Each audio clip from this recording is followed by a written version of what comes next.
السلام عليكم. تصريح خطير من خالد بوطيب يفاجئ به النادي الأهلي ويهدد ويفضح الزمالك ويسخر من بيراميدز. شاهد ماذا قال.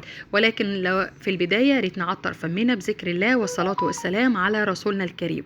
بعد أن منح اتحاد الكرة المصري الرخصة الخاصة بالزمالك للمشاركة في كأس الكونفدرالية، فقد دخل على الخط اللاعب المغربي خالد بوطيب وأدلى بتصريحات للإذاعة المغربية وقال: الزمالك هو أكبر نادي نصاب في الوطن العربي، فهذا النادي لم يعطيني مستحقاتي منذ رحيلي والتي تقدر ب3 مليون يورو، ولقد منحني الاتحاد الافريقي مكافأة الزمالك بالفوز بكأس الكونفدرالية والمقدرة ب1 مليون دولار كدفعة أولى من مستحقاتي.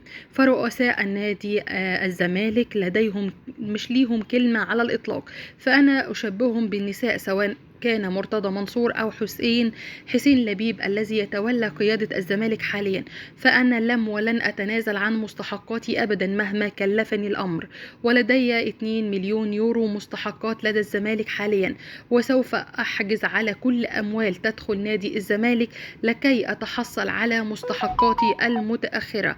وأنصح كل اللاعبين المغاربة لا يذهبوا للعب في نادي الزمالك، لأنهم سوف يتعاملون معاملة ليست جيدة أبدا مثل ما حدث معي، ولن يتحصلوا على أموالهم إلا في المحكمة الرياضية.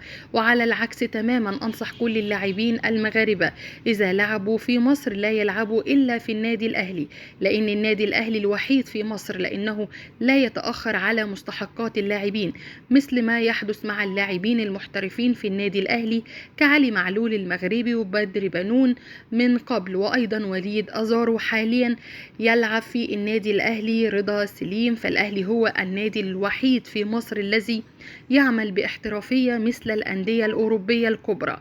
فأنا متابع جيد للدوري المصري، وأندهش أن الإعلام الزملكاوي يدعم نادي بيراميدز من أجل التتويج بالدوري، وبقول ليهم: كيف تدعمون نادي بيراميدز وأنتم من أهديتم الأهلي أغلى 3 نقاط هذا الموسم بانسحابكم أمام النادي الأهلي؟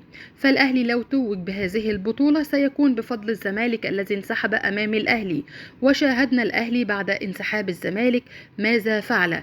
بيكسب بال3 وال4 في كل مباراة بسبب أن الزمالك منح اللعيبة راحة. لعيبة النادي الأهلي أخذت راحة، وأعتقد أن الأهلي هو من سيتوج في النهاية بالدوري. طبعا ده لأن بيراميدز لسه نفسه مش طويل ولسه مش فرقة بتاعة بطولات، وأن شعبية وجماهير النادي الأهلي بتدفع اللعيبة إنهم يعملوا قصارى جهدهم للفوز بالبطولات دائما وأبدا في النهاية.